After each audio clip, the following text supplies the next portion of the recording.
Hogwarts hasn't sent me an owl yet. I think I'm a muggle. It's hard to admit, but I'll make peace with it. Now I can carry on answering the question, what would happen to our world if the wizarding world were real? Perhaps I should start with the relationship between us muggles and wizards. One of the main jobs of the Ministry of Magic was to keep a secret from muggles that there's a magical universe out there. Why were they hiding when they possessed such powers? In the earlier times of history, the two worlds coexisted before, yet humans persecute beings with magic. It's been said that different parts of the world, at various times, countries went into anti-magic crazes.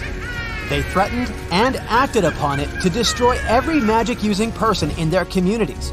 That's why wizards chose to live in disguise. Laws have been put into place over the centuries to hide the magical world from muggles.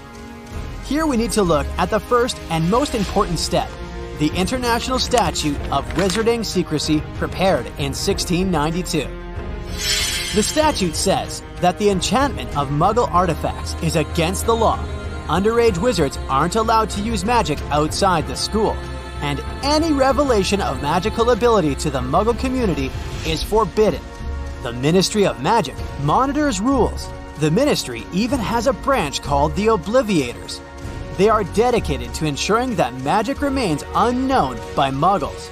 An Obliviator's job is to erase the magic-related memory from the Muggles who have witnessed any sort of magical activity. Yet, there are exceptions to the statute of secrecy. Muggle relatives of wizards and high-ranking political leaders, for instance, were excluded from this rule. I mean, the number of these relatives should be pretty high. That might be the key to connecting the two worlds. Let's take a closer look at blood purity. Half-blood is the most common blood type among wizards and witches.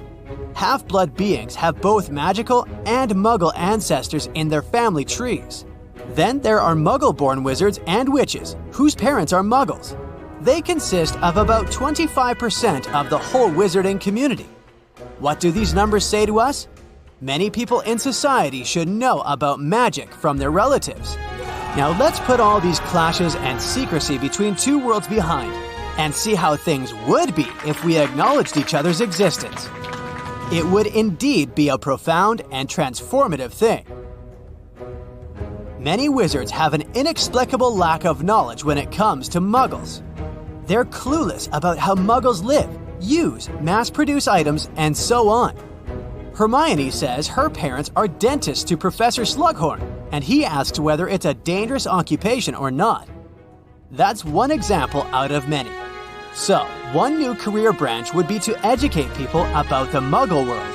Muggle history, biology, customs, you name it. Now that we know that magic and all these creatures are real, we need to learn how things work in their world too. Plus, the integration of magic into our schooling system would create new opportunities to learn and develop new skills. What about after graduation? You can have a profession related to magic. This also opens up new ways to socialize and bond. You get to meet many people from ancient ages, like ghosts. Maybe your coworker will be a witch. I know some stuff makes no sense in the book, like why there isn't a spell to give Harry better eyesight when there are spells to heal a broken bone. Or why are wizards using owls for communication? I think that's the charm of the magical universe, and maybe this is how it is. You know, why do we eat junk food, even though it might have bad effects on our health? Because we love the taste. Why do they use owls? Because those animals are so cool. You can discuss these with your new friends and colleagues. Science and magic getting along can be a new territory to discover for both sides. Muggles could make potions with the right ingredients. Scientists can study this area. I have a PhD in potionology. Maybe one day we'll find a way to harness magical energy to improve our lives. We can watch Quidditch matches like any other sport. Yay, Golden Snitch! We can also follow the news from sports to politics and gossip of the wizarding world. I would definitely subscribe to the Daily Prophet. A door to a whole new world can be opened regarding gastronomy. We could buy a pack of magical sweets. My choice is Bertie Bott's. or spending my days at Diagon Alley to find a magic-touched food? Speaking of shopping, how would trade between these two worlds work? Maybe people could buy gilly water from wizards, for instance. That brings us to the matter of currency. Wizards use galleons, sickles, and nuts. There should be exchange rates, and the whole banking system should be updated. New forms of transportation are the fun part. Can wizards enable humans to travel like them?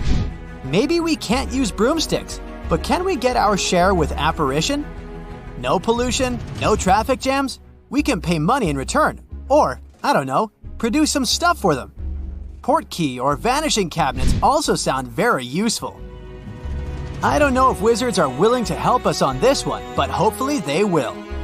We can treat serious medical conditions with their spells. From a broader perspective, we live in the same world, so they can help prevent some unpleasant things from happening with their magical powers. The possibility of using magic for good purposes is divine. Imagine simple tasks like cleaning, finding missing objects, or packing handled with magic. We have electricity, robots, AI, and many other cool inventions. Maybe we can offer some stuff to them too. Many wizards are already quite fascinated by our inventions. Come on, we humans have come a long way too. The textile industry could flourish now that we all live together openly. We can influence each other on fashion, style, and design. I'd love to wear a cool robe. Oh, and look at this beautiful virgin rainbow opal. It glows in the dark without magic. We have some tricks to surprise wizards too. There are dementors, numerous other dangerous creatures, and beasts. Not everything about the magical world is nice. Imagine a werewolf in Times Square at full moon. We would need to keep collaborating to catch these beasts. Maybe officials would assign an emergency line. If you see a harmful beast, call this number to report it. If the tension between the two worlds arises, we will need peacemakers to solve the problem, like discrimination and social inequality.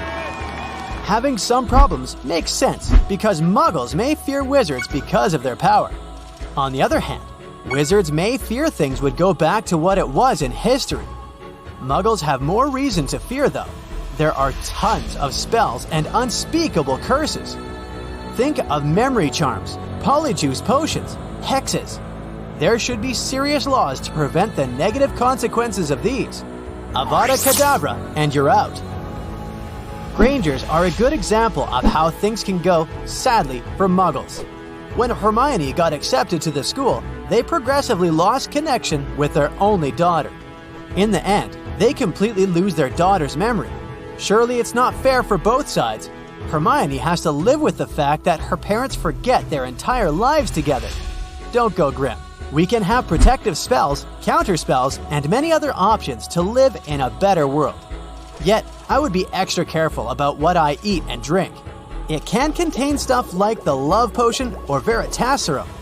In the end, both Muggles and wizards have good and bad intentions. Each individual must be judged on their own merits, choices, and behavior. Now I must ask, if you were to be a wizard and wear the Sorting Hat, which house would you want to go to?